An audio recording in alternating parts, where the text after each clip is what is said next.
Hello class 10th, welcome back once again to all of you. आज हम लोग start करेंगे आपकी जो क्लास 10th की मैथ है उसका फर्स्ट चैप्टर वास्तविक संख्याओं के बारे में। तो इसको पढ़ने के लिए आप लोग रेडी हो जाइए, क्योंकि ये जो पार्ट है ये आपके आने वाले लेसन के लिए इंपॉर्टेंट है। क्योंकि अगर आप ये पार्ट कवर कर लेते हैं तो बहुत चीजें आपको आसान हो जाएंगी। इसमें ये जो पार्ट होगा हमारा पहला, इसमें थ्योरी हम लोग कवर करेंगे, फिर उसके बाद में जो एक्सरसाइज है उनको करेंगे। तो आइए शुरू करें। पहला लेसन है वास्तविक संख्याएं। इसको अंग्रेजी में बोला जाता है रियल नंबर्स। तो वास्तविक संख्याओं को अंग्रेजी में क्या बोलेंगे? Real numbers. तो ये संख्या पद्धति जो आपका लेसन था क्लास 9th में, उसका ही एक पार्ट है। तो संख्या पद्धति में हम लोग पढ़ते हैं दो संख्याओं के बारे में। सबसे पहले तो ये बेसिक इसको देख लेते हैं। ये हम यहाँ पर सिर्फ और सिर्फ संख्याएं लिखते हैं। ये चीज आप लोग यहां से शुरू करें, इसको देखें कि ये क्या है। तो संख्याएं दो तरीके होती हैं। एक होती है वास्तविक संख्याएं, इसको मैंने ऊपर लिखा है, यही आपको क्लास 10th में पढ़ना है। और फिर दूसरी होती है कौन सी? काल्पनिक संख्याएं। का सही से बनाते हैं, ये होती है काल्पनिक संख्याएं। काल्पनिक संख्याओं के नाम से ही आपको पता है कि इनकी सिर्फ कल्पना की जाएगी, यानी ये काल्पनिक होंगी, ये वास्तव में होती नहीं है। जो वास्तव में होती है वो वास्तविक संख्याएं हैं। तो काल्पनिक संख्याएं कौन सी होंगी? अगर किसी संख्या को आप लोग रूट में लिखें और उसको ऋणात्मक बना दें, मतलब निगेटिव हो और उसका वर्गमूल निकालना हो, तो वो संख्याएं होती हैं ऋणात्मक संख्याएं, और वो हो जाएगी काल्पनिक संख्याएं। तो रूट में अगर होंगी और उन पर माइनस लगा हुआ है तब वो संख्याएं काल्पनिक होती हैं। ऐसे करके √5 जो हो जाएगा, ये √7, ये √6, ये इस तरह की जो संख्याएं हैं माइनस में, ये हो जाती है काल्पनिक संख्याएं।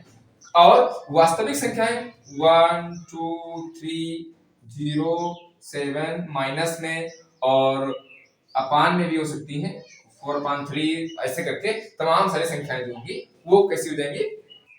वास्तविक संख्या हो जाएगी। तो हम लोग पढ़ेंगे किसके बारे में? वास्तविक संख्याओं के बारे में। काल्पनिक संख्या यहीं तक सीमित है, इसीलिए इसको हम पढ़ना नहीं, आपको वास्तविक संख्याओं में इसी के बारे में पढ़ना है। तो काल्पनिक संख्याएं सिर्फ इनकी कल्पना की जाएंगी, वास्तव में होंगी नहीं। जिस तरह से पृथ्वी हमारी है, ये घूर्णन करती है, और ये बोला जाता है कि पृथ्वी अपने अक्ष पर घूर्णन करती है, लेकिन इसका कोई अक्ष है नहीं। उस अक्ष को सिर्फ काल्पनिक माना गया है। जो पृथ्वी की धुरी है वो काल्पनिक है। ठीक उसी तरीके से ये संख्याएं काल्पनिक संख्याएं हैं, इनको समझे, जिनकी हम लोग सिर्फ कल्पना करते हैं, रियल में वो एग्जिस्ट ना करती हो, उनका अस्तित्व ना हो। अब हम लोग वास्तविक संख्याओं में जितनी भी संख्याएं आती है उसको एक एक करके पढ़ेंगे, उसका थ्योरी पार्ट कवर करेंगे, और फिर उससे आने वाले जो हमारे चैप्टर हैं वो भी आसान होंगे, क्योंकि इन्हीं से, यहाँ से आपकी जो स्टार्टिंग है वो आपके आने वाले चैप्टर में मदद करेगी। तो आइए शुरू करते हैं फिर संख्याओं के बारे में। जी, और वो संख्याएं हैं, सबसे पहले जो हम लोग पढ़ेंगे प्राकृतिक संख्याओं के बारे में। तो सबसे पहले नंबर 1 लिखे आप लोग, कौन सी? प्राकृतिक संख्याएं। इसको अंग्रेजी में बोलते हैं नेचुरल नंबर्स। तो आप लोग भी लिख लें नेचुरल नंबर्स यानी प्राकृतिक संख्याएं। अब इनको नेचुरल नंबर्स बोलते हैं, इसलिए इसको n से प्रदर्शित करेंगे, यानी इस जहां पर आपको अक्षर n मिलेगा उसका मतलब हो जाएगा प्राकृतिक संख्या। ठीक, ये प्राकृतिक संख्या क्या होती है, इसका सामान्य सा और सिंपल सा समझने वाला जो डिफिनेशन है वो हम लोग यहाँ पर है। देखते हैं कि जो संख्याएं, आप लोग भी लिख लें, जो संख्याएं आप लोगों ने 9 में पढ़ा है बहुत अच्छी बात है, लेकिन जिसको थोड़ा सा 9 में प्रॉब्लम हुई है, जिसने नहीं पढ़ा है, या हम लोग यहाँ पर देख लेंगे कि ये फिर से एक कैसे इनके साथ हम लोग डीलिंग करेंगे। तो जो संख्याएं गिनने के लिए या गणना आप लोग कह सकते हो, गिनने या गणना के लिए प्रयोग की जाती है,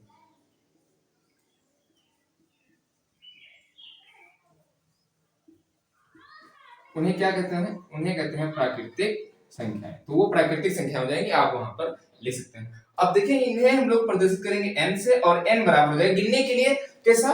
1 से स्टार्टिंग होती है। कोई चीज आप गिनते हैं तो 1 2 3 4 5 ऐसे ऐसे गिनते चले जाते हैं, और जैसा कि आप लोगों ने बहुत सारी बड़ी संख्या गिन ली है, उसके बाद में बोले कि अब बस हो गया, लेकिन उसमें एक और जोड़ दिया जाएगा तो उसके आगे एक और हो जाएगी। यानी कि आप जितना गिनोगे उसमें कोई व्यक्ति एक और जोड़ सकता है या आप ही एक और जोड़ देंगे। तो ऐसा करके आप अनंत तक जाएंगे। अनंत मतलब जिसका कोई अंत ना हो। तो ये एक से शुरू होती है और अनंत तक जाती है।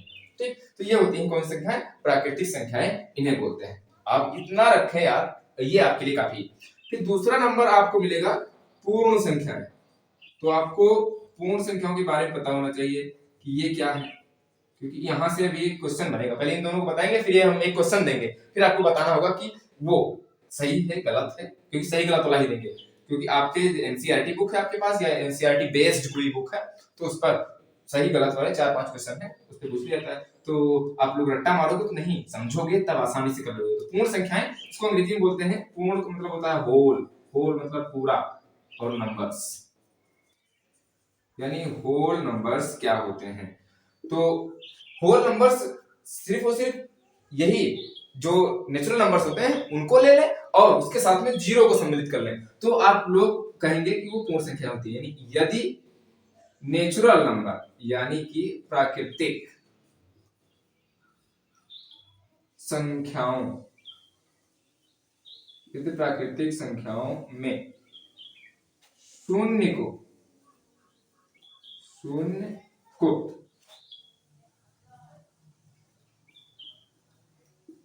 सम्मिलित कर लें तो पूर्ण संख्याएं प्राप्त होती है। आपको पूर्ण संख्याएं प्राप्त करना है। पूर्ण संख्या किसे कहते हैं? तो प्राकृतिक संख्याओं में अगर आप जीरो भी ऐड कर दें तब वो हो जाएगी कौन सी? प्राप्त होती है। आप उधर लिख लें। अब ये हो जाएंगी W बराबर। W क्यों? क्योंकि ये है होल नंबर्स। W बराबर आप इसको इस तरह से समुच्चय के रूप में लिख सकते हैं, इस तरह से। और फिर ये कौन सी होंगी? 0, 1, 2, 3, 4 ऐसे करके ये भी कहां तक होंगी? अनंत तक। तो ये होंगी पूर्ण संख्याएं। पूर्ण संख्याओं में और नेचुरल नंबर्स में अंतर क्या है? तो नेचुरल नंबर जो होती है 1 से स्टार्ट होती है, जबकि पूर्ण संख्याएं होती है 0 से स्टार्ट होती हैं। अगर पूछ लिया जाए कि सभी पूर्ण संख्याएं प्राकृतिक संख्याएं होती हैं, तो देखें कि एक पूर्ण संख्या है तो प्राकृतिक संख्या भी है, 2 पूर्ण संख्या है प्राकृतिक संख्या है, लेकिन 0 पूर्ण संख्या है लेकिन प्राकृतिक संख्या कहां? 0 इसमें आया कहीं? नहीं है ना। तो सभी पूर्ण संख्याएं प्राकृतिक संख्याएं होती हैं। अगर ऐसा कहीं पर भी कोई भी तथ्य है, कोई भी वाक्य है, तब वो गलत होगा, क्योंकि 0 पूर्ण संख्या में होता है लेकिन प्राकृतिक संख्याओं में नहीं होता है। तो इस तरह से आपसे सही गलत पूछा जा सकता है। अब इसके बाद में जो नंबर 3 है वो है कौन सा? पूर्णांक। आप पूर्णांक संख्याएं कहें या तो पूर्णांक कहें, इसको अंग्रेजी में बोला जाता है इंटीजर्स। इंटीजर्स, ये आर और एस है भैया, हमारा आर और एस एक जैसा बन जाता है, तो इसलिए इस तरह से बना दिया। तो इंटीजर्स को डिनोट करेंगे आई से, इसे डिनोट करेंगे आई से। और ये समझे आप लोग, डिफिनेशन इसकी चाहे मैं बोल रहा हूं लिखें, जब भी आप पूर्णांक बनाएंगे तो पूर्णांक में प्लस और माइनस यानी धनात्मक और ऋणात्मक दोनों संख्याएं शामिल होती हैं, शून्य सहित। आप ध्यान दें फिर से कि जब हम पूर्ण संख्याओं में ऋणात्मक संख्याओं को भी सम्मिलित कर लेते हैं, आप लोग कॉपी पेन लेके बैठे और लिखे, उसमें लिख डालें पूर्णांक यानी इंटीजर्स नंबर, और उसमें लिखे जब हम किसमें? पूर्ण संख्याओं में, यानी इसमें 1, 2, 3, 4, 5 और 0 सहित पूर्ण संख्याओं में ऋणात्मक संख्याओं को भी सम्मिलित कर लेते हैं, तो उसे कहते हैं पूर्णांक। जैसे कि -3, -2, -1, फिर 0, फिर 1, फिर 2, फिर 3, फिर इस तरह से ये थी। आप यहाँ से छोटा ब्रैकेट नहीं, मंझला ब्रैकेट लगा। यहाँ पर देखो, ये थे क्या? हमारे पूर्णांक, क्योंकि इसमें 0 भी है, सॉरी पूर्ण संख्याएं थी 1, 2, 3 और 0 के साथ में। इसमें हमने निगेटिव नंबर्स भी ले लिए हैं, तो निगेटिव नंबर्स जब शामिल कर लेते हैं तो वो हो जाते हैं क्या? पूर्णांक। तो इस तरह से आप इसको कर सकते हैं। इसको दर्शाते हैं आई से। आई से होता है इंटीजर, इसीलिए आपको आई से इसको डिनोट करना पड़ता है। ठीक, तो ये संख्याएं प्लस और माइनस, तो जो पूर्णांक होते हैं वो 2 तरीके के होते हैं, यानी आई जो होंगे, यहाँ पे लिखते हैं आई होंगे वो 2 तरीके के। कैसे? एक पॉजिटिव इंटीजर और एक होगा निगेटिव इंटीजर। कभी-कभी इसको जेड से भी दर्शाते हैं, निगेटिव इंटीजर और पॉजिटिव इंटीजर। ठीक, तो ये जो जेड है ये धनात्मक और जो z माइनस है वो ऋणात्मक पूर्णांक होते हैं, या i से या फिर आप z से इसको डिनोट कर सकते हैं, दर्शा सकते हैं। ठीक, अब देखो जीरो भी इसमें है, तो -1 और +1 है, -2 है यहाँ पर और +2 है, लेकिन जीरो ऐसा पूर्णांक है जो ना धनात्मक होता है ना ऋणात्मक होता है। तो आप ये बात नोट कर लें। ठीक, तो ये बात मैं नोट कराता हूं आपको, यहाँ पर लिखें कि दिख रहा है कि नहीं, मैं देख लूं एक बार दिख रहा है कि नहीं। हाँ दिख रहा है, यहाँ पर हो जाएगा। तो 0,1 आप लोग लिख लें, 0,1 ऐसा पूर्णांक है जो, यहाँ पर शायद ना लिखे तो लिखे 0,1 ऐसा पूर्णांक है जो, इसको मिटा दें तब लिखे ऊपर, नहीं तो गड़बड़ हो जाएगा, फिर पूरा जो वीडियो की वाट लग जाएगी ना। तो यहां से हम लोग लिखते हैं 0,1 ऐसा पूर्णांक है, फिर से लिख देते हैं, यहाँ पर आप लोग नोट करें भैया, उधर रहने दें। 0,1 ऐसा पूर्णांक है जो न धनात्मक होता है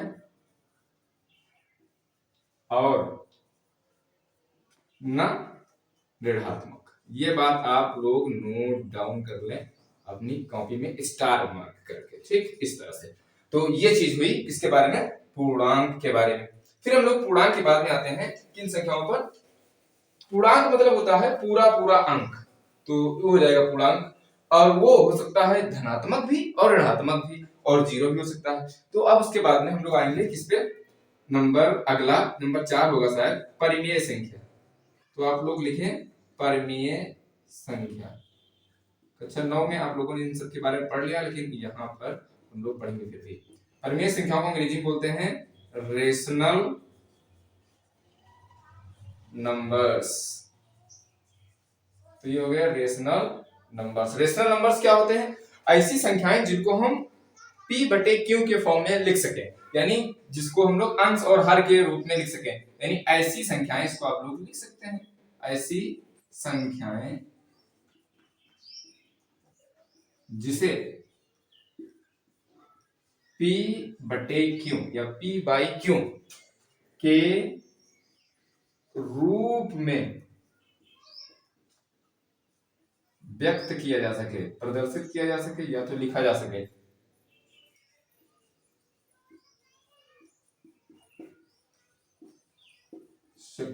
उसे क्या कहते हैं, परिमेय संख्या कहते हैं। तो यहां पर लिख लें, उसे परिमेय संख्या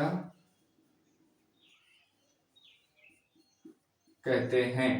अब ये जो होंगे इनके एग्जाम्पल ये होंगे p/q के फॉर्म में, p/q के फॉर्म में। बट लेकिन p भी कोई पूर्णांक होगा, q भी कोई पूर्णांक होगा, लेकिन आपने इससे पहले पढ़ा है कि जीरो भी जो है वो एक पूर्णांक है। तो but q is not equal to zero, मतलब q जो है वो जीरो के बराबर नहीं होगा, क्योंकि जीरो के बराबर हो जाएगा तो मान हो जाएगा अनडिफाइंड, मतलब अपरिभाषित मान हो जाएगा। तो इसलिए यहाँ पर क्या हो जाएगा कि q जो वो जीरो नहीं होना चाहिए, मतलब हर जीरो ना हो। ऐसी दशा में जब कोई भी संख्या आप लिखोगे बटे के फॉर्म में, एक अंश और हर के फॉर्म में, तब वो हो जाएगी कौन सी, परिमेय संख्या। तो इस तरह से आप किसको लिख सकते हैं, ये धनात्मक और ऋणात्मक दोनों हो सकती है। ये हो सकता है 5/3 -5/3, 6/11 -6/11, ऐसे करके आप कोई संख्या लिखें, वो हो जाएगी कौन सी, परिमेय संख्या। ठीक, ये परिमेय संख्या धनात्मक और ऋणात्मक हो सकती है। अगर आपसे पूछ लिया जाए कि सभी परिमेय संख्याएं क्या पूर्णांक होती हैं, तो परिमेय संख्याएं पूर्णांक होंगी, नहीं होंगी। पूर्णांक मतलब होता है पूरा पूरा अंक। जैसे 1/2, ये पूरा कहाँ है, ये तो आधा है। 1/2 का मतलब होता है आधा। अब ये चीज 1/2 कैसे हम लोग पढ़ते हैं, जैसे पढ़ेंगे वैसे समझे आप। एक तो एक है, बटे मतलब बट गया है, किसमें, 2 में। जब 1 2 में बट जाएगा तो कितना कितना आएगा, आधा आधा आएगा। तो इसका मतलब होता है आधा। तो 1/2 इसलिए कहते हैं। 1/2 जो लिखा आप उसको उसी भाषा में समझे तो ज्यादा आसान है। तो 1/2 यानी एक चीज कोई थी, 2 में बट गई तो आधा रहेगा, तो इसका मतलब हो जाएगा आधा। तो ये आधा पूरी नहीं है ना, तो इसीलिए ये पूर्णांक नहीं है। लेकिन इन चीजों को आप समझें। लेकिन अगर पूर्णांक को बोला जाए कि वो परिमेय संख्या है तो वो होती है। अब ये कैसे, अभी इसको हम थोड़ा सा ऊपर वाला मिटा दें तब बताएं। तो यहां पर देखें कि एग्जाम्पल में और इसके 0 आ जाएगा, 4 आ जाएगा, 1 आ जाएगा, 3 आ जाएगा, ऐसे ऐसे करके ये जो संख्याएं हैं ये परिमेय संख्या भी होती है। अब देखिए कैसे, हमने लिखा 0 परिमेय संख्या है कि नहीं, लिख दिया 0। अब 0 को लिख सकते हैं 0/1 या 0/2, 0/3, ऐसे करके लिख दिया। अब यहाँ पर देखें कि इसको हम लोगों ने p बटे q के फॉर्म में लिखा कि नहीं लिखा, लिख सकते हैं कि नहीं। तो p की जगह पे कोई पूर्णांक होना चाहिए तो 0 पूर्णांक होता है, q की जगह पे होना चाहिए कोई पूर्णांक तो q यह पूर्णांक है, और ये शर्त है कि q जो है वो 0 के बराबर ना हो। तो देखो किसी में q यानी हर 0 नहीं है, तो इस तरह से 0 क्या है, पूर्णांक है। तो 0 एक पूर्णांक होता है और 0 एक परिमेय संख्या होती है। तो 0 एक परिमेय संख्या है, इससे आप सिद्ध कर सकते हो 0 एक परिमेय। पूछ लिया जाए कि क्या 0 एक परिमेय संख्या है, लिखो हाँ 0 एक परिमेय संख्या है। क्या आप इसे 0 p बटे q के रूप में लिख सकते हैं, तो हाँ p बटे q के रूप में लिख सकते हैं। एग्जांपल पूछा है कि लिख के दिखाओ, तो लिखो 0/1, 0/2, 0/3, इन सबका मान बराबर 0 आएगा तो 0 हो जाएगा। तो 0 एक परिमेय संख्या है, आप इस तरह से लिख सकते हैं। ठीक, अब फिर इसके बाद हम लोग देखते हैं अपरिमेय संख्या। अपरिमेय संख्या को इरेशनल नंबर बोलते हैं। तो हम लोग इस चीज को मिटा रहे हैं और इसी में थोड़ा सा संशोधन कर रहे हैं। तो आप ये चीज भी नोट कर लेंगे कि ये भी हमको मिटाना पड़ेगा ताकि आपको अपरिमेय संख्या समझ में आए। तो हम लोग पढ़ेंगे अपरिमेय संख्या। अपरिमेय संख्या को बोलते हैं इरेशनल नंबर। तो इरेशनल नंबर क्या हो जाएगी, ऐसी संख्याएं जिसे p बटे q के रूप में व्यक्त ना किया जा सके, यहां पर ना लगा दे, बस ना किया जा सके उसे क्या बोलते हैं, परिमेय नहीं, उसे बोलेंगे अपरिमेय संख्या। उसे अपरिमेय संख्या कहते हैं। अब ये जितने भी आपको संख्याएं रूट में मिलेंगी, जिससे कि √3, √2, √4 अगर आ जाए तो ये परिमेय है क्या परिमेय बताइए, क्योंकि √4 का जो मान होता है वो होता है 2। तो 2 जो आ जाएगा वो हो जाएगा परिमेय से। रियल में तो होता है +-2, लेकिन यहाँ पर ऐसे समझे, ये चीज हम लोग आगे डिस्कस करेंगे। तो यहाँ पर देखें तो ये जब 2, क्योंकि 4 का वर्गमूल निकालोगे 2 आएगा, तो 2 जो है वो किसमें है, ये आती है परिमेय संख्या में। तो ये क्या है, परिमेय संख्या, ये ध्यान दें ये परिमेय संख्या होती है। √5, रूट में अगर 5 लगा दिया जाए और रूट में 6 कर दिया जाए, रूट में 7 कर दिया जाए, तो रूट में अगर कोई संख्या है तो वो क्या हो जाएगी, वो होती है अपरिमेय संख्या जिसका वर्गमूल ना निकले। जैसे कि हम पूछ ले √9 परिमेय या अपरिमेय, तो रूट में कोई संख्या होती है वो क्या हो जाएगी, अपरिमेय संख्या, लेकिन उसका वर्गमूल ना निकले, जैसे डायरेक्टली ना निकले। जैसे यहाँ पर हो इसका तो 3 आ जाएगा ना, तो 9 का 3 वर्गमूल होता है, तो ये क्या है, ये है परिमेय संख्या। तो इस तरह से आप परिमेय और अपरिमेय में डिफरेंशिएट कर सकते हैं। ये है परिमेय संख्याएं, नहीं संख्या एक ही तो है ना, तो परिमेय संख्या हो जाएगी। तो आप इस तरह से इसको नोट करें और इसको समझें। इसी से जो आपका जो 1.1 एक्सरसाइज है वहां पर सही गलत वाले कम से कम 4-5 है, उनको करके देखिए और हम एक्सरसाइज कराएंगे। पहले कॉन्सेप्ट ये क्लियर कर दें तब आसानी से हो जाएगा। अगर आप इन चीजों को सही से समझ ले रहे हैं तब कर ले जाएंगे, नहीं तो फिर मामला गड़बड़ हो जाएगा। तो ये मिटा रहे हैं हम और फिर बढ़ते हैं कुछ और कॉन्सेप्ट की ओर जो है हम लोगों के लिए संख्याओं के बारे में पढ़ रहे हैं। तो थोड़ा सा और जान लेते हैं जो हमारे आने वाले चैप्टर में और भविष्य में काम आएंगे उनके बारे में, कि क्या क्या चीजें अभी हम 10 में जो पढ़ेंगे तो वो कौन कौन सी चीज अप्लाई होंगी, कौन कौन सी चीजों का नाम हम लोग सुनेंगे। तो आप लोग सुनने वाले हैं इसके बाद में सम संख्या और विषम संख्या। सम विषम का मतलब जानते हैं, दिल्ली में रहते हैं आप तो बहुत अच्छी तरीके से जानते होंगे।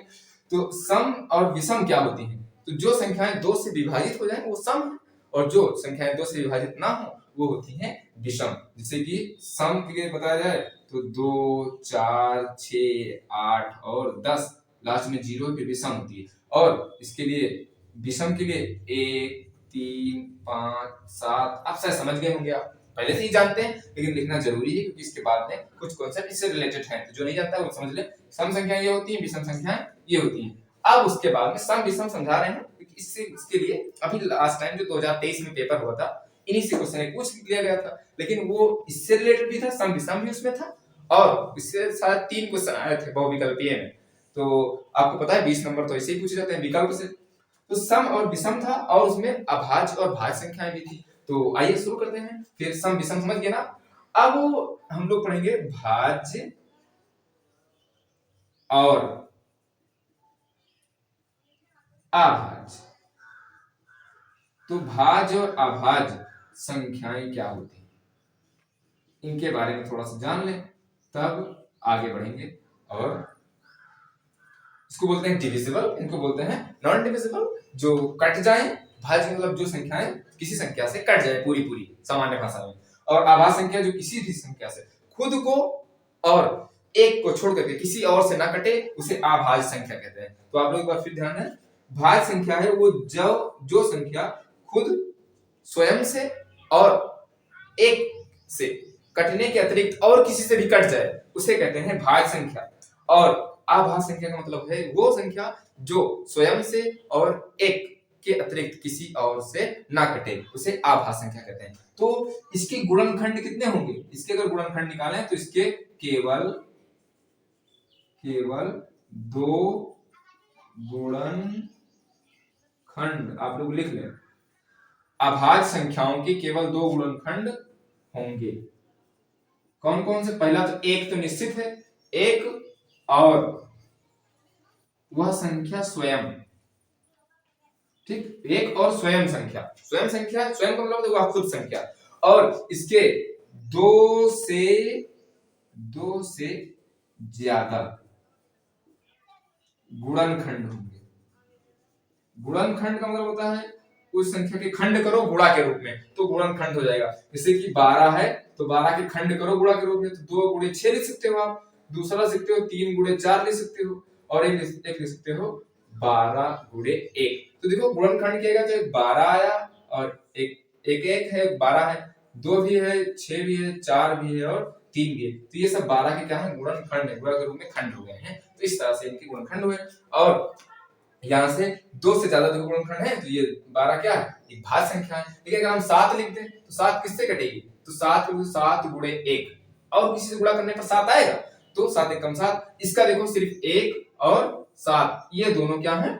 ये इसके गुणनखंड है, तो केवल 2 गुणनखंड है, तो ये अभाज्य संख्या है। मतलब और किसी से नहीं कटेगी, सिर्फ 7 से कटेगी और 1 से कटेगी। तो इस तरह से आप भाज्य संख्या और अभाज्य संख्या निकाल सकते हैं। अब आते हैं क्वेश्चन पर जो पूछा जाता है। अभी तो ये सिर्फ बेसिक था, अब क्वेश्चन कहां से पूछा जाएगा ये मिटा रहे हैं, शायद आपको समझ में आया हो। ये भी मिटा रहे हैं और ये भी मिटा रहे हैं।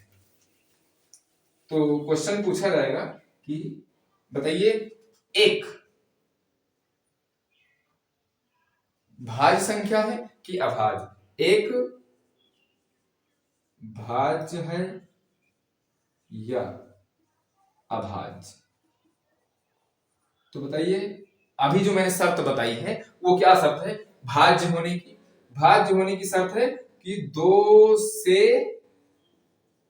ज्यादा क्या होने चाहिए? गुणनखंड होने चाहिए।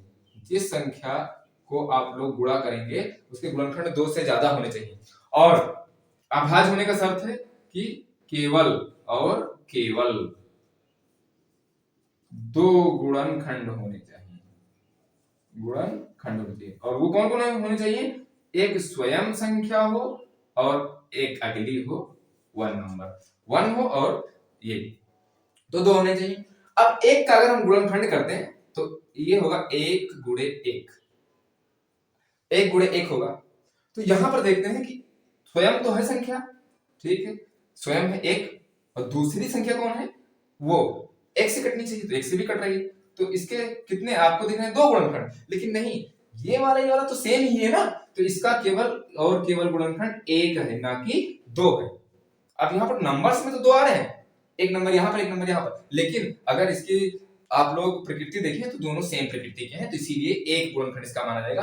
तो आप याद रखें कि एक जो है ना भाज्य संख्या है ना अभाज्य संख्या है, ठीक। तो ये नोट कर लें आप लोग कि अतः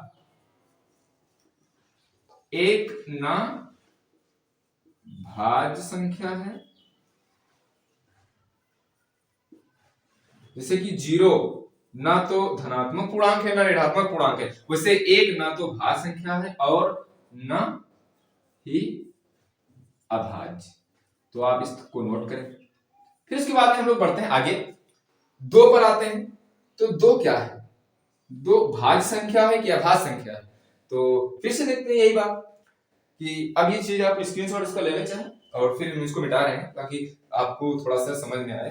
तो ये देखें, दो भाज्य संख्या या अभाज्य, तो दो भाज्य होने के लिए दो से ज्यादा गुणनखंड होने चाहिए दो के, और अभाज्य होने के लिए केवल दो गुणनखंड होने चाहिए। तो दो को हमने लिखा है यहाँ पर और बराबर लिख दिया 2 गुणे 1 बस। और इसके गुणनखंड करेंगे और नहीं होगा, वो कोई गुणनखंड नहीं इसका।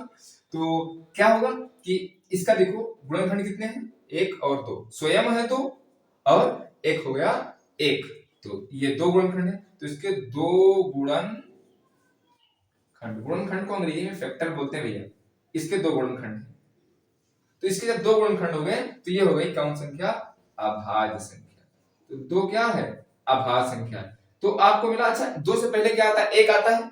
तो एक ना भाज्य थी ना अभाज्य, तो दो जो है वो सबसे छोटी क्या होती है, अभाज्य संख्या होती है। तो सबसे छोटी अभाज्य संख्या दो है। आप लोग ये भी नोट कर लें, स्टार मार्क करें और लिखें सबसे छोटी, सबसे छोटी यानी स्मॉलेस्ट, सबसे छोटी स्मॉलेस्ट। अभाज्य संख्या को प्राइम नंबर भी बोलते हैं, ध्यान रहे। सबसे छोटी अभाज्य संख्या कौन है, दो है। अच्छा दो सम है कि विषम, दो सम भी है। इसके बाद में सम संख्या कौन आएगी, दो के बाद में दो है, दो के बाद 3 आएगा, लेकिन ये विषम होती है ना। दो के बाद आएगा 4, 4 के बाद आएगा 6, 6 के बाद आएगा 8, ये तो ये सम संख्या आ रही है। तो सम संख्या अगर दो 4 को देखें तो 4 कट जाएगा, 4 से कटेगा, 2 से कटेगा, 1 से कटेगा, यानी इसके 2 से ज्यादा गुणनखंड हो जाएंगे। यहाँ 2 से ज्यादा गुणनखंड हो जाएंगे तो ये हो जाएगी भाज्य। तो यहाँ पर अकेली दो है सम संख्या जो केवल और केवल क्या है, अभाज्य। बाकी जितनी भी सम संख्या होती है सब किसी न किसी से कटती हैं। तो ये ध्यान रहे, दो सबसे छोटी अभाज्य है, दो अकेली ऐसी सम संख्या है जो अभाज्य में आती है। ठीक, तो दो सबसे छोटी अभाज्य संख्या है, अकेली सम संख्या है जो अभाज्य है, बाकी जितनी सम संख्या है वो किसी न किसी से कट जाती है।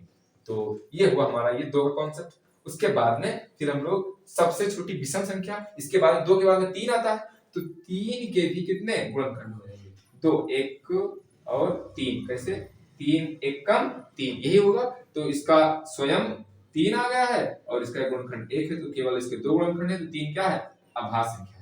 तो इस तरह से आप भाज्य और अभाज्य संख्या निकाल सकते हैं और पूछा जा सकता है। इस पर पूछा गया था इस बार कि सबसे छोटी अभाज्य संख्या बताइए, उसमें ऑप्शन में 1 था, 2 था, 3 था, ऐसे करके था। तो आप 2 पर टिक कर सकते हैं, क्यों, क्योंकि 2 यहाँ पर जैसे मैंने आपको बताया इसे देख सकते हैं। ठीक, ये हुई भाज्य और अभाज्य संख्याएं।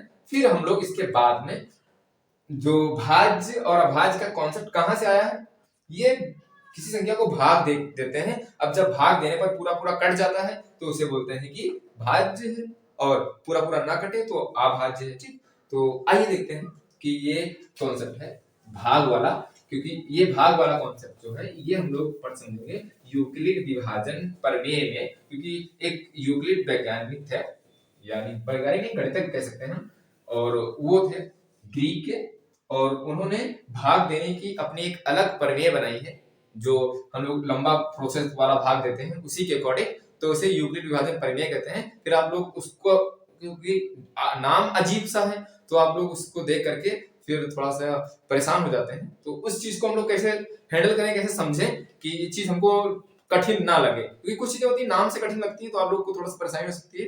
तो हम लोग कैसा उसके प्रति अपने आप को ढालें और उसको अपने ऊपर हावी न होने दें, मेंटली प्रेशर ना वो चीज हम पर बनाए। तो ये समझते हैं। अब देखो यहाँ पर हम लोग यूक्लिड विभाजन समझेंगे, उससे पहले यहाँ पर थोड़ा सा एक चीज और समझते हैं। देखिए ये 3 भाग दे रहे हैं, ये है 37, 5 से भाग देना है तो 5 सते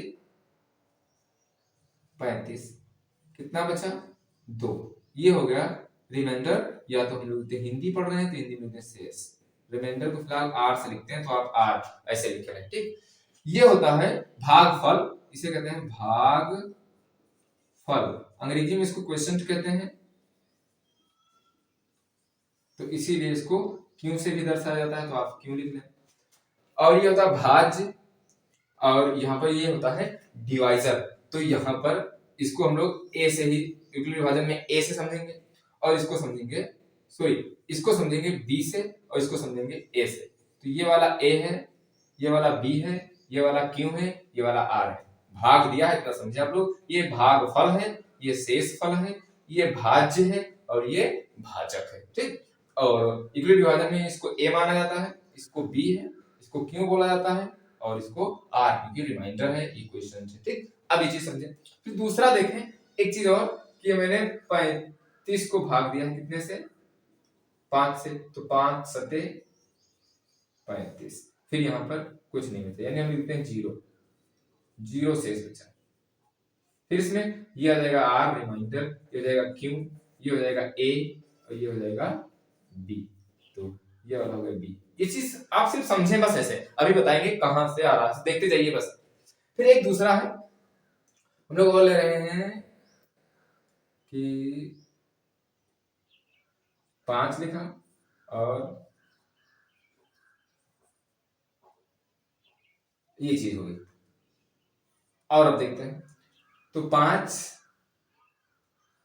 सते 35, यहाँ पर कुछ नहीं बचा, ये 8 डाल लिया, और फिर 8 में 5 का एक बार पढ़ना पड़ जाएगा, 5 एकम 5, और ये बच जाएगा 3। ठीक। अब यहाँ पर देखें, इन तीनों से आपको क्या समझ आता है, ये है क्यू, ये है आर, ये है क्या ए, और ये है बी। अभी ए बी क्यों है, क्योंकि हम लोग यूक्लिड विभाजन प्रमेय पढ़ेंगे। तो यूक्लिड विभाजन प्रमेय क्या है, कि अगर हम लोग इन सबको देखें, अभी इससे समझते हैं, ये है हमारा भाज्य। तो जो भाज्य होगा ए, तो यहाँ लिखेंगे भाज्य। आप भाज्य लिखे या तो ए लिखे, हमने ब्रैकेट में ए लिख दिया है, बराबर होता है किसके, इस चीज को आप गुणा करो, यानी जो भाजक है और भागफल को गुणा करो, यानी 7 गुणे, यहाँ 5 पहले है तो 5 लिख दो, और गुणे 7 लिख दिया, और ये शेषफल जोड़ दो, तो प्लस क्या हो जाएगा 2। अब देखें भाज्य कितना है, 37 है, तो लिख दिया 37, और ये 5 से 35 और प्लस 2, तो ये हो जाएगा 37। तो 37 बराबर किसके हुआ, 37 के। इसका मतलब है, बराबर मतलब है कि शेषफल, ये जो भाज्य है, ये इसको आप गुणा करके इसको जोड़ोगे तो इतना ही आएगा, बराबर लगा है ना। अब ये चीज समझे आप, कि ये चीज बराबर आई है, तो सब में यही रूल फॉलो होगा। तो जाहिर सी बात सब में फॉलो होगा, कैसे, अब इसको आप गुणा करो, तो 7 × 35, और नीचे वाला जोड़ो तो 0 है, तो इसके बराबर आना चाहिए, तो 35 है। यहाँ पर इसको जोड़ो, इसको गुणा करोगे, और फिर बाद में 3 है, ये जोड़ोगे, तो आपका ये 358 आएगा। ये है चीज। इसी चीज को यानी ये चीज जो है, हम इसको लिख सकते हैं भाज्य बराबर, यहाँ पर ये है क्या, भाजक, तो हमने लिख दिया भाजक, और गुणे यहाँ पर है ये वाला भागफल, तो हमने लिख दिया भागफल, और प्लस यहाँ पर है नीचे वाला +2, यानी शेषफल। तो हम लोग इसको मिटा रहे हैं, क्योंकि इधर थोड़ा जगह कम है, ये हो जाएगा शेषफल। तो ये चीज है, ये आप लोगों ने कक्षा 6, 7, 8 में भी पढ़ा होगा, और पहले से बेसिक भी पढ़े हैं। ये चीज है, इसी को यूक्लिड ने क्या किया है, अपने प्रमेय में डाल दिया है संकेत के रूप में, कि उन्होंने भाज्य को माना a बराबर, भाजक को माना b, भागफल को q, और प्लस जो रिमाइंडर है ये शेषफल, इसको कह दिया r, और इस बता दिया कि ये हमारी प्रमेय है, इसे हम लोग अपने नाम से, मैं अपने नाम से रखता हूँ यूक्लिड विभाजक प्रमेय। तो ये है यूक्लिड विभाजन प्रमेय, ये होती है। और इसके बाद में हम लोग ये देखेंगे, ये चीज कि जो r है वो b से छोटा है, या तो ये b से छोटा रहेगा, या तो 0 से बड़ा रहेगा, या तो बराबर रहेगा। ये चीज भी लिखी रहती है, ये देख करके बच्चे भौचक्के हो जाते हैं।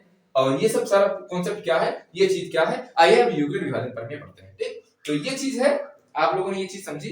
डस्टर हमारा किधर गया, इधर रखा हुआ है, तो ये मैं मिटा रहा हूँ, और इसको लिखा रहने दे रहा हूँ, क्योंकि यही समझना है। तो आप लोग ये नोट करें अपनी कॉपी में, और फिर मैं ये बताने जा रहा हूँ। तो ये मिटा रहा हूँ और फिर यहाँ पे लिख रहा हूँ यूक्लिड विभाजन, विभाजन मतलब भाग देने की जो प्रमेय है वो यूक्लिड विभाजन प्रमेय। तो आप लोग लिख लें कि यूक्लिड विभाजन प्रमेय जो है यही होती है, a बराबर बी क्यू प्लस आर, और जहां आप लिखें, जहां लिखें या ब्रैकेट में लिखें, जहां जीरो इज या फिर r is equal to zero और फिर इज लेस देन किसके, b के, या फिर इसको बोलते हैं ग्रेटर देन जीरो। ठीक, यानी जीरो से r बड़ा हो सकता है या तो जीरो के बराबर हो सकता है, r का मान जीरो हो सकता है या तो जीरो से बड़ा होगा, और हमेशा b से छोटा होगा। ये क्या है, ये है जिससे भाग देते हैं, r है शेषफल। तो शेषफल देखो यहां पर देखो जीरो बचा कि नहीं बचा, तो शेषफल जो जीरो बचा r, तो देखो जीरो के बराबर हो सकता है कि नहीं, यही बात है कि r बराबर हो सकता है जीरो के, तो है बराबर जीरो के। ठीक है, दूसरी बात जीरो से बड़ा हो सकता है, जीरो से बड़ा है, यहाँ पर देखो r 3 बचा है तो जीरो से बड़ा आया है, तो ये हो सकता है जीरो से बड़ा, यानी ऐसे कर दें जीरो से बड़ा होगा। और फिर हमेशा जो r है वो किससे, b से छोटा होगा। कैसे b से छोटा होगा, देखो जीरो जो b है यानी जिससे भाग देते हैं वो जीरो आया कि नहीं आया, जब यहाँ पर जीरो है तो देखो जीरो b इससे छोटा है, यानी b यहाँ वाला इस रिमाइंडर से बड़ा है, तो ये हम लगा दें कि b बड़ा होगा, इस तरह से बड़ा होगा। यहां समझे, यहाँ पर देखो जो हमने भाग दिया है, यहाँ पर ये देखो ये b जिससे भाग देते हैं हमेशा शेषफल छोटा बचेगा, तो शेषफल यहाँ पर छोटा बचेगा। अब छोटा हमेशा क्यों बचता है, अगर यहाँ पर मान लें कि 3 ना होता, अब 3 है तो 3 r है, हमेशा b से छोटा होगा, देखो छोटा है इसीलिए छोटा है ये वाला, देख लो इधर मुंह बंद है यानी छोटा है। अगर ये होता 5, b के बराबर हो सकता है कि नहीं, जैसे b के बराबर होगा तो एक बार और हम लोग डिवाइड कर सकते हैं, 5 एकम 5, इस तरह से बच सकता है कि नहीं, तो फिर शेषफल जीरो बचेगा। तो शेषफल कभी भी b के बराबर नहीं बचेगा, हमेशा b से छोटा बचेगा। अगर मान लो यहाँ पर बच गया है कितना 6, किससे बड़ा, b से बड़ा, इस वाले से बड़ा, तो 5 एकम 5, एक बार और चला जाएगा फिर एक ही बचेगा। तो इस तरह से आप ध्यान रखें कि इससे यानी b से हमेशा छोटा होगा, तो ये चीज यहाँ पर लिखी गई है, तो आप ये कॉन्सेप्ट समझें, ये है इसका यूक्लिड विभाजन का प्रमेय। तो यूक्लिड विभाजन की प्रमेय ये है। फिर उसके बाद में एक कॉन्सेप्ट और समझते हैं, फिर इसको हम लोग थ्योरी वाला पार्ट कवर कर देंगे, उसके बाद में हम लोग एक्सरसाइज करेंगे, फिर आपको कोई टेंशन लेने की बात नहीं है। आई होप ये आपके समझ में आया होगा कि ये b क्या है, b बड़ा क्यों लिखा जाता है, r इसके बराबर क्यों होता है, ये समझ गए होंगे। तो a है ये चीज जिसको भाग देते हैं यानी भाज्य, b है जिससे भाग देते हैं, जो अंक से भाग देते हैं, क्यों है जो शेषफल भागफल आता है, r है शेषफल। तो ये अगर इन सबको गुणा करके इसको जोड़ेंगे तो इसके बराबर आएगा। ठीक, यूक्लिड विभाजन प्रमेय के कैसे सवाल लगेंगे, आप लोग टेंशन न लें, ये सब हो जाएगा अभी, लेकिन पहले ये कॉन्सेप्ट हम क्लियर कर दें। फिर इस वास्तविक संख्याओं में हम लोग इसके बाद पढ़ेंगे लासा और मासा यूक्लिड विभाजन प्रमेय से निकालने का जो क्रम है। तो भाग की लंबी प्रक्रिया में हम लोग मासा कैसे निकालेंगे वो चीज देखते हैं। ये चीज उसी के लिए यूज होगी मासा निकालने के लिए, और मासा निकालेंगे तो लासा निकालना आसान हो जाएगा, क्योंकि जो सूत्र है वो भी हम लोग अभी आपको बताते हैं। तो ये चीज हम मिटा रहे हैं, और आइए थोड़ा लासा मासा समझ लेते हैं कि लासा मासा है क्या। कि बहुत लोग पढ़ेंगे लेकिन ये नहीं जानते कि लासा और मासा, नाम तो बहुत सुने हैं लेकिन ये नहीं जानते कि लासा क्या है और मासा क्या है। तो सबसे पहले हम लोग लासा लिखते हैं, यानी HCF, ये तो मासा हुआ, और LCM, तो HCF और LCM, तो ये क्या है, तो H से होता है हाईएस्ट, हाईएस्ट S है, C से होता है कॉमन, और F से होता है फैक्टर।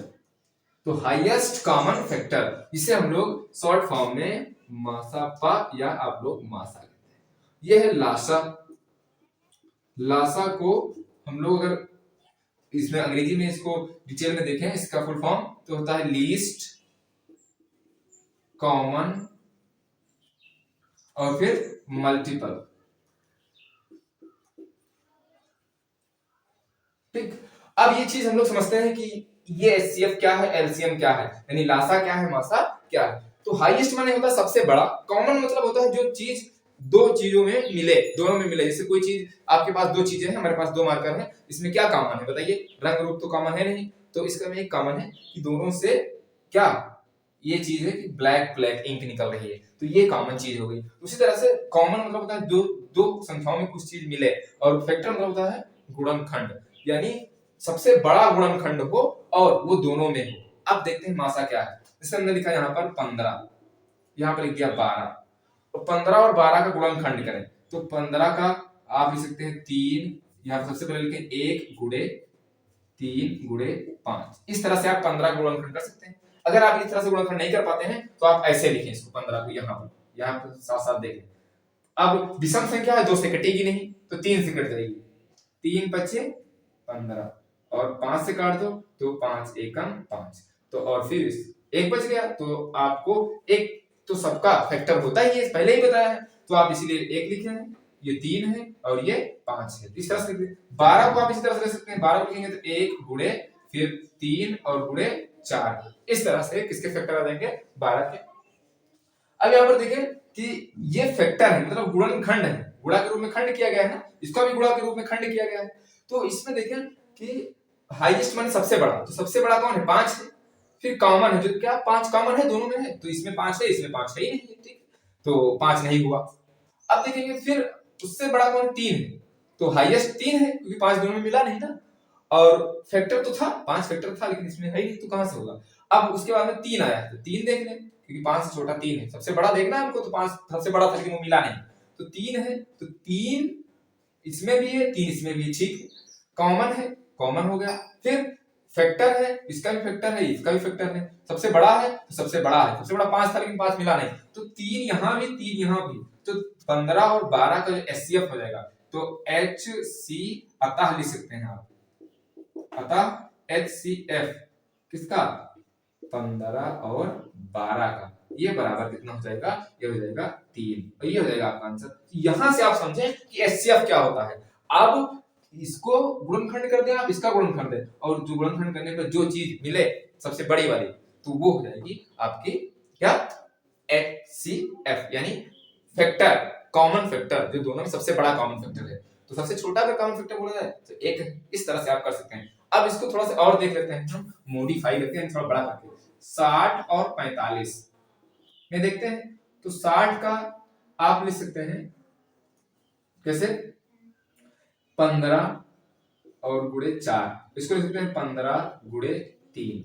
अब ये चीज यहां पर आप देखें तो 15 और 15 दोनों में कॉमन है, सबसे बड़ा भी है, तो 15 इस तरह से डायरेक्टली आ जाएगा। लेकिन इस तरह से हम लोग कोई बड़ी संख्या है उसको ना निकाल पाए तो कैसे निकालेंगे, इसको समझे आप 60 को ऐसे लिखे और ऐसे काट दें, 2 से काट दिया 30 आ जाएगा, फिर 2 से काटने का मतलब होता है आधा करना, ध्यान रखें, और फिर 15 आ जाएगा, फिर 3 से काट देंगे 2 से कटेगा नहीं, विषम संख्या है, 3 बचे 15, फिर 5 से कट जाएगा, ये आ गया, और फिर 45 को काटेंगे तो 45 लिखा, विषम है 3 से कटेगा 3, तो 5 3 एकम 3 और 15 का 3 बचे 15, फिर 3 से कट जाएगा 3 बचे 15 और फिर जाएगा 5, ठीक। अब देखें यहाँ पर ये मासा में सबसे बड़ा जो कॉमन है वो कौन कौन है, तो सबसे बड़ा यहाँ पर 5 है, यहाँ पर भी 5 है, लेकिन अगर यहाँ पर सिर्फ एक ही देखेंगे क्योंकि यहाँ पर 15 भी तो क्या है इसका गुणनखंड है कि नहीं, यानी फैक्टर है कि नहीं, तो 15 इसका फैक्टर है 15 इसका फैक्टर है,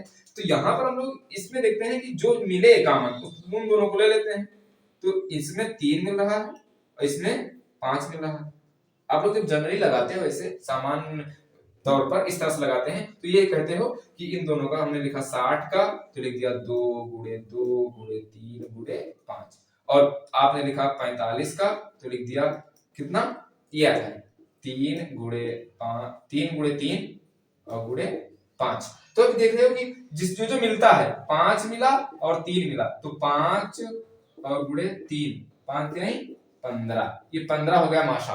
अब यहाँ पर क्यों, क्योंकि ये गुणनखंड थे, ये गुणनखंड है, गुणा के रूप में खंड है, तो सबसे बड़ा गुणनखंड कितना हो सकता है जो दोनों में कॉमन हो, तो कॉमन यहाँ पर 5 3 15 हो सकता है क्योंकि 15 इसका फैक्टर है, यहाँ पर देखें 15 फैक्टर है, तो ये जो फैक्टर हुआ 15 वो दोनों में है, इसीलिए एचसीएफ कितना हो जाएगा 15। ये चीज एचसीएफ होती है, यानी क्या होती है, इसे हम लोग कहते हैं माशा। तो माशा आपके समझ में आया होगा कि क्या चीज है। अब हम लोग समझते हैं लासा क्या चीज है। तो किसी चीज का हम लोग गुणन के रूप में गुणा के रूप में खंड कर दें और फिर उसमें जो जो चीज मिले उसको गुणा कर दें तो वो हो जाता है क्या, वो हो जाएगा माशा। अब लासा क्या है, इसका होता है लीस्ट कॉमन मल्टीपल। मल्टीपल का मतलब होता है हिंदी में इसको कहते हैं गुणनखंड, फैक्टर का मतलब होता है गुणनखंड, और मल्टीपल का मतलब होता है कि गुणज। तो गुणा के रूप में खंड करना है, जबकि गुणज का मतलब होता है गुणा से जन्मा हुआ, गुणा और जा से जन्म होना। तो यहाँ पर क्या हो जाएगा कि गुणज को हम लोग इसे लिखेंगे यहाँ पर 12। तो 12 के गुणा से कौन जन्मा है, तो 12 को हम लोग 1 से गुणा कर दें तो 12 ही आएगा। 12 का तो पहला गुणज ये हो जाएगा मल्टीपल। उसके बाद में 12 को अगर हम 2 से गुणा करते हैं तो 12 के गुणा से 24 जन्मा। देखो तो 12 का मल्टीपल कितना हो जाएगा, 24 हो जाएगा। फिर उसी तरह से पहाड़ा पढ़ते जाएंगे, आप लोग देख लेंगे 3 से गुणा करोगे तो 36 आ जाएगा, तो 36 फिर 48 फिर 60। इस तरह से ये क्या कहलाएंगे, 12 के मल्टीपल कहलाएंगे, यानी 12 नहीं 12 के गुणज कहलाएंगे। ठीक, तो यहाँ पर ये हो गया। फिर जवाब होते जाती कभी भी ना 15 ऐसे लिखेंगे तो 15 कितना हो जाएगा, आप डायरेक्टली बता सकते हैं। पहला तो 15 होगा, दूसरा 30 होगा, फिर 45 होगा, फिर ऐसे करके लिख सकते हैं। अगर हम बोले कि 16 का चौथा गुणज बताओ तो 16 लिखें आप लोग, 4 से गुणा कर दें तो 16 चौको 64, ये चौथा गुणज हो जाएगा। वैसे 15वां गुणज पूछे तो 16 को 15 से गुणा कर दें तो ये हो जाएंगे उसके गुणज। ठीक, तो सबसे अब कोई दो संख्या, उन दो संख्याओं में सबसे छोटा जो दोनों में मिले गुणज कौन कौन होगा तो हम लोग निकाल सकते हैं। अब कैसे, अब हम इसको मिटाएं और पूछ लें कि 12 का और 15 का, यहां समझते हैं कि कॉमन जो मल्टीपल है वो कौन सा है। तो इसके मल्टीपल हम लोग लिखते हैं तो 12 हो जाएगा, पहला 12, दूसरा 24, तीसरा 36, फिर उसके बाद में चौथा 48, फिर पांचवा 60, फिर उसके बाद में 60 के बाद में कितना हो जाएगा 72, फिर 84, फिर उसके बाद में 96, फिर 108, फिर 120, इस तरह से हो जाएगा। और 15 का देखें तो 15 का 15 हो जाएगा पहला, फिर दूसरा 30, 45, फिर 60, फिर 75, फिर 90, फिर 105 और फिर 120। तो इस तरह से इसके क्या हुए मल्टीपल, ये मल्टीपल हमने लिख दिया। अब लीस्ट माने सबसे छोटा, कॉमन मतलब जो दोनों मिले मल्टीपल मतलब गुणज। तो 12 का गुणज कहां, ये 12 यहाँ है, यहाँ कहीं 12 है नहीं, 24 यहाँ है, इसमें कहीं 24 है नहीं, 30 यहाँ है, 30 यहाँ कहीं है, 60 यहाँ है और 48 यहाँ है, 48 कहीं नहीं है इसमें, 60 यहाँ है, इसमें 60 है। तो यहाँ देखो 60 मिल गया, आप इसको इस तरह से सकते हैं, ये 60 मिला आपको और 60 से पहले कोई नहीं मिला, मतलब उसके बाद में 120 भी मिलेगा और आपको यहाँ 120 मिलेगा। लेकिन 120 भी कॉमन है, 60 भी कॉमन है, ये भी गुणज है, ये भी गुणज है, लेकिन ये तो सबसे छोटा है, सबसे ये बड़ा है ना, सबसे छोटा कौन मिल रहा है, तो सबसे छोटा 60 मिल रहा है। इसीलिए 15 और 12 का लासा जो आएगा वो 60 होता है। तो 60 हो जाएगा L15 12 का LCM, ये हो जाएगा इक्वल टू 60, ये 60 हो जाएगा क्या LCM, ये आपका आंसर हो जाएगा। यही चीज आप निकालते हो कैसे, 12 लिखते हो और 15 लिखते हो और ऐसे कर देते हो, 2 से डिवाइड करते हो, फिर ये 6 आएगा, 15 नहीं कटेगा, फिर 2 से डिवाइड करते हो 3 आएगा और फिर 15 नहीं कटेगा। अब दोनों 2 से नहीं कटेंगे तो 3 एक कम 3, 3 25 15 और 5 से काट दो और ये हो जाएगा 1। अब इसको आप गुणा कर देते हो तो 2 दूनी 4, कहीं 12 पंचे 60, तो 60 जाता है। तो इस तरह से ये निकालते हैं, ये चीज है। तो ये था बेसिक, बहुत ही बेसिक था, बहुत लोगों को पता था, कुछ लोगों को पता नहीं था। तो ये चीज समझ लें कि ये होती क्या चीज है। फिर हम लोग इसके बाद में अब करने वाले हैं क्वेश्चन जो आपके एग्जाम में पूछे जाएंगे और आगे पूछे जाएंगे, और फिर इसके लिए आप लोग तैयार हैं क्योंकि जो क्वेश्चन होंगे वो बहुत ही इंपॉर्टेंट होने वाले हैं। आप लोग अपने आराम से अपने आप भी कर सकते हैं। उसके लिए आप लोग स्वर संख्या के बारे में और समझ लें कि आप ये जब लासा मासा वाला पार्ट पढ़ेंगे तो ये सूत्र होता है लासा गुणे मासा। लासा और मासा का गुणा कर दोगे तो ये हो जाएगा पहली संख्या, क्योंकि दो संख्याएं होती है ना, हमेशा दो संख्याओं में लासा और मासा निकाला जाएगा। पहली संख्या गुणे दूसरी संख्या। आप कभी कभी देखो किताब में देखोगे ये चीज पहले लिखी रहती है, तो चाहे इसको पहले लिखे चाहे इसको पहले लिखे, इन दोनों को गुणा कर दोगे। जैसे 5, पहली संख्या 5 है, दूसरी संख्या 20 है, तो इसका पूछ लिया गया कुछ, तो अगर 5 और 20 को गुणा कर दोगे तो हो जाएगा 100, तो 100 हो जाएगा गुणनफल। तो इसकी जगह पे गुणा दो संख्या ना दे करके डायरेक्टली गुणनफल बोल के 100 दे सकता है। ठीक, तो ये चीज आप यहाँ पर ले सकते हैं। क्यों? क्योंकि दो संख्याओं का गुणनफल ही तो है, तो ये दो संख्याएं हैं, बीच में गुणा लगा है, इसका फल दे दिया गया गुणा करने के बाद में, तो ये डायरेक्टली 100 यहाँ पर रखना है आपको कि पहली संख्या दूसरी संख्या बोलोगे दिया ही नहीं तो उसकी जगह तो गुणनफल दिया है, तो पूरी जगह पे आप 100 रख सकते हैं। तो ये चीज आप लोग नोट कर लेंगे और इससे क्वेश्चन पूछे जाते हैं। इस पर कई सवाल है आपके एक्सरसाइज शायद 1.2 में या 3 में आपको मिलेंगे। और फिर उसके बाद में जो सिद्ध करने वाले हैं कि परिमेय संख्या को सिद्ध कीजिए, ये भी है, वो भी हम लोग बताएंगे। इससे थोड़ा हट के टॉपिक है तो इसलिए हम उस पर अभी नहीं जाते हैं। और एक चीज और से देख लेते हैं कि आपको क्रमागत संख्याएं पूछा जाएगा, क्योंकि बीज गणित में आपको ये चीज मिलेगी जब आप लोग रैखिक समीकरण पढ़ेंगे, द्विघात वाले रैखिक समीकरण, वहां पर क्रमागत संख्या पूछी जाएगी। तो क्रमागत संख्याएं क्या होती है, तो आपको क्रमागत सम पूछी जा सकती है और क्रमागत विषम। तो क्रमागत मतलब होता है क्रम से पूछी जाने वाली संख्या, क्रम से।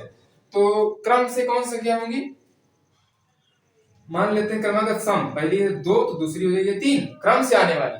तो 3 तो है, क्रम से आ रही है, 2 के बाद 3 आ रही है, लेकिन ये तो विषम है। तो क्रमागत सम 4 होगा, फिर 6 होगा, फिर 8 होगा। उससे अगर पूछा है क्रम से दूसरा नंबर ले लिया जाए और यहाँ पर पूछ लिया जाए 52, तो 52 के बाद क्रमागत सम 54 होगा, फिर 56 होगा, क्योंकि इसके बाद आने वाली क्रम से। जैसे 99 है, 99 का एक विषम संख्या है, इसका क्रमागत सम क्या होगी, तो हो जाएगी 101, फिर इसके बाद में 103। तो आप लोग ये समझें। अब यहाँ पर देख लो क्रमागत सम और क्रमागत विषम हो गई। अगर सिर्फ क्रमागत बोला जा रहा है तो क्रमागत के लिए सिर्फ और सिर्फ क्या लिखोगे आप, वहां पर 1 2 3, जैसे लिख दिया 50 का क्रमागत संख्या लिखो 4, तो 51 52 53 ऐसे करके आप लिख सकते हो। क्यों, क्योंकि यहाँ पर ना सम बोला गया ना विषम, सिर्फ क्रमागत बोला गया, तो क्रम से आप एक एक जोड़ते हैं। तो देखिए इस क्रमागत विषम में 2 जोड़ते हैं, क्रमागत सम में 2 जोड़ते हैं और क्रमागत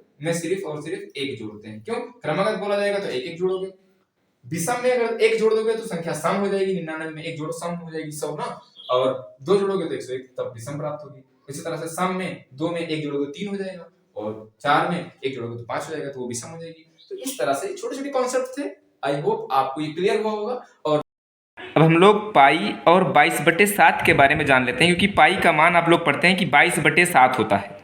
तो ये कहाँ से आया है, पाई क्या है, पाई एक अक्षर है, जैसे ABCD ये अक्षर होते हैं अंग्रेजी अल्फ़ाबेट के, उसी तरह से ग्रीक भाषा है उसका अक्षर 16वां है, ये 16वां अक्षर पाई होता है। अब इस पाई को 22/7 क्यों कहते हैं, मैंने इस वृत्त से आपको समझाने की कोशिश की है। ये आपका वृत्त है और वृत्त की चारों ओर इसकी परिधि है, ये चारों ओर जो घेरा है इसको परिधि कहते हैं, और इसका व्यास जो D लिखा हुआ है जो 2r के बराबर होता है, यानी 2 त्रिज्याओं के बराबर होता है। तो अगर किसी भी परिधि को, किसी भी वृत्त की परिधि को आप उसके व्यास से भाग देंगे तो चाहे छोटा वृत्त हो चाहे बड़ा वृत्त हो, हमेशा एक ही मान आता है। और उस मान को गणितज्ञों ने क्या किया, देखा कि हर बार चाहे छोटा वृत्त लो चाहे बड़ा वृत्त लो, जब मान एक ही आता है तो उसको एक अक्षर से दर्शाने की कोशिश की, जिसे हम लोग पाई कहते हैं। तो मान लिया कि अक्षर पाई है और उन्होंने कहा कि जहाँ पर भी पाई होगा उसका मान होगा 22/7। और 22/7 क्यों, क्योंकि जब भी हम, एक बार फिर से समझ लें, ये जो वृत्त है वृत्त की परिधि को व्यास से भाग देते हैं, देखो भाग दिया गया, या अनुपात आप समझ लें 2πr होता है और 2r यानी व्यास से भाग दिया गया है, तो 2 से 2r से r कट गया और ये पाई आ गया। पाई क्यों लिखा है, मैंने यहाँ पर आपको समझाने के लिए लिखा है। वैसे कोई भी वृत्त अगर मान रख के लेंगे, यहाँ पर r का मान और इसकी परिधि का मान लेंगे और इसके व्यास का मान लेंगे, तब हमेशा एक फिक्स नंबर आता है जो अप्रॉक्सीमेटली 22/7 के बराबर होता है, जिसका बाद में मान गणितज्ञों ने निकाला। सबसे पहले इसका मान, पाई का मान आर्यभट्ट ने निकाला था 3.14, वो चीज़ आप लोग पढ़ेंगे। तो हम लोग देखेंगे पाई क्या है, पाई एक अपरिमेय संख्या है, जबकि 22/7 एक परिमेय संख्या है। हाँ, ये याद रखें कि पाई का मान जो होता है वो 22/7 होता है। तो ये कॉन्सेप्ट मैंने यहाँ पर इसलिए लिया क्योंकि इसको थोड़ा सा ध्यान से उतर भी गया था, और इस तरह से आपको ये कॉन्सेप्ट क्लियर भी हो गया है। हम इन चीज़ों को पढ़ेंगे आगे, जो आप लोग वृत्त लेसन पढ़ेंगे वहाँ पर मेंसुरेशन भी पढ़ने वाले हैं। तो आज के लिए इतना ही, हम लोग फिर देखते हैं नेक्स्ट क्लास में। तब तक के लिए thank you for joining us.